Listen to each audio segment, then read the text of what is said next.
विचार करा, एका सैनिकासाठी निष्ठा म्हणजे काय असतं. 1857चा उठाव हा केवळ तारखा आणि घटनांचा खेळ नाहीये. ही कहाणी आहे त्या निष्ठेची, जी वर्षानुवर्ष जपली गेली आणि मग एका क्षणात तुटली. ही कहाणी आहे त्या अपमानाची, ज्याने एका अख्ख्या साम्राज्याला मुळापासून हदरून सोडलं. हाच तो प्रश्न आहे जो आजही आपल्याला विचार करायला लावतो. ज्या सैनिकांनी पिढ्यानपिढ्या कंपनी सरकारसाठी आपलं रक्त सांडलं, तेच सैनिक आपल्याच अधिकाऱ्यांवर बंदुका रोखून का उभे ठाकले? असं नक्की काय घडलं होतं? चला जाणून घेऊया. ब्रिटिश ईस्ट इंडिया कंपनीची खरी ताकद काय होती? तर ते होते तिचे भारतीय सैनिक, ज्यांना आपण शिपाई म्हणतो. याच सैनिकांनी, याच शिपायांनी कंपनीला भारतभर आपलं साम्राज्य पसरवण्यासाठी मदत केली होती. खरं तर ते या साम्राज्याचा कणा होते. म्हणजे वरवर पाहिलं तर सगळं एकदम शांत वाटत होतं.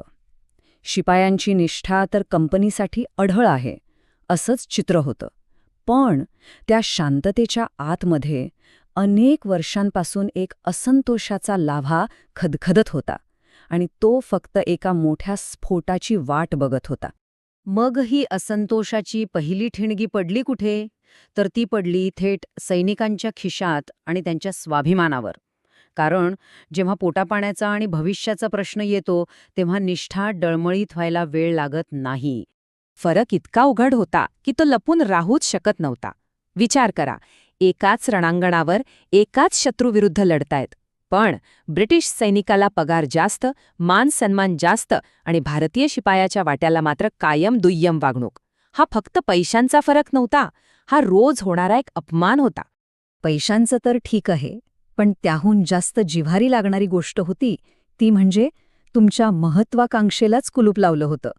तुम्ही कितीही शूर असा, कितीही पराक्रम गाजवा, तुमची प्रगती एका ठराविक पदापुढे जाणारच नव्हती. तुमच्या शौर्याला आणि अनुभवाला भेदभावाची एक न दिसणारी पण भक्कम भिंत आडवी येत होती. आणि ह्या सगळ्या आर्थिक आणि व्यावसायिक तक्रारींमध्ये भर पडत होती ती रोजच्या अपमानास्पद वागणुकीची. म्हणजे ब्रिटिश अधिकारी सर्रासपणे भारतीय सैनिकांबद्दल तिरस्कार दाखवायचे. इतकंच नाही तर त्यांच्यावर शारीरिक शिक्षांचाही वापर केला जायचा. यामुळे सैनिकांचं मनोधैर्य पार खचून गेलं होतं आणि मनात राग साठत होता. पण पगार, पदोन्नती ह्या सगळ्यापेक्षाही एक अशी गोष्ट होती जी सैनिकांच्या थेट अस्तित्वाच्या मुळावर घाला घालत होती. आणि ती होती त्यांची श्रद्धा, त्यांचा धर्म. आता ही लढाई फक्त हक्कांसाठी नव्हती, तर ती धर्मासाठी बनली होती.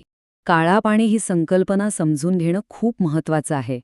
त्या काळातल्या उच्चवर्णीय हिंदूंसाठी ही केवळ एक धार्मिक कल्पना नव्हती. समुद्र ओलांडणं म्हणजे फक्त जात गमावणं नव्हतं, तर आपलं कुटुंब, आपला समाज, आपली ओळख सगळ्यांच्या सगळं गमावण्यासारखं होतं. हा एक प्रकारचा सामाजिक मृत्यूच होता. आणि मग 1856 मध्ये ब्रिटिशांनी आणला जनरल सर्व्हिस एनलिस्टमेंट ॲक्ट. या कायद्यानुसार प्रत्येक शिपायाला गरज पडल्यास समुद्रपार जाऊन सेवा करावीच लागणार होती. हा केवळ एक धोरणात्मक बदल नव्हता, हा तर हजारो सैनिकांच्या धार्मिक आणि सांस्कृतिक ओळखीवर केलेला थेट हल्ला होता. त्यांच्या श्रद्धेचा जराही विचार केला गेला नाही. ह्या सगळ्या धुमसत्या असंतोषात जणू काही आगीत तेलच ओतलं गेलं. एक नवीन रायफल आली आणि तिच्यासोबत आली एक जीवघेणी स्फोटक अफवा. ही होती एनफील्ड रायफल आणि ही लोड करण्याची एक नवीन पद्धत होती. तिची सुरुवातच एका अशा कृतीनं व्हायची जी अनेकांसाठी करणं शक्यच नव्हतं. ते म्हणजे काडतूस दाताने तोडणं.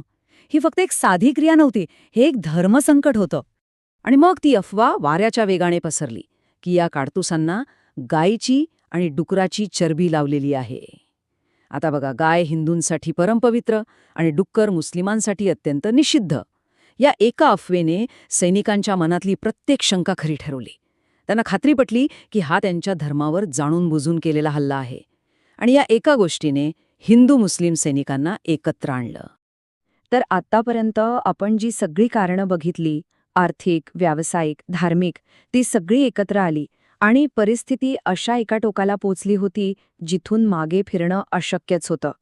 हा तो क्षण होता जिथे असंतोषाचा स्फोट झाला. हे वाक्यच सगळं काही सांगून जातंय. आर्थिक, व्यावसायिक आणि धार्मिक. शिपायांच्या सहनशीलतेची प्रत्येक मर्यादा, प्रत्येक लक्ष्मणरेषा ओलांडली गेली होती. त्यांच्या पगारावर, त्यांच्या सन्मानावर आणि त्यांच्या धर्मावर एकाच वेळी हल्ला झाला होता. हे सगळं काही एका रात्रीत घडलं नाही, हे लक्षात घ्या. ही एकामागोमाग एक घडलेल्या घटनांची साखळी होती. आधी अनेक वर्ष पगार आणि पदोन्नतीबद्दलचा असंतोष धुमसत होता. मग 1856 मध्ये आला तो काळ्या पाणीचा कायदा, आणि मग 1857च्या सुरुवातीला आली ती चरबी लावलेली काडतुसं. प्रत्येक नवीन घटनेने, प्रत्येक नवीन अपमानाने ही बंडाची आग अधिकच भडकत गेली आणि अखेरीस तिचा वणवा झाला. आणि हो, हे लक्षात ठेवणंही महत्त्वाचं आहे की केवळ सैनिकांच्या तक्रारी हेच एक कारण नव्हतं. कंपनी सरकारने अवधसारखी राज्य गिळंकृत केली होती. अशा अनेक राजकीय कारणांमुळे सामान्य लोकांमध्येही प्रचंड असंतोष होता, आणि या सगळ्यामुळेच या बंडाला एक देशव्यापी स्वरूप मिळालं. तर मग शेवटी प्रश्न हाच उरतो की अपमानाचं रूपांतर बंडात कधी होतं? 1857ची ही कहाणी आपल्याला काय शिकवते?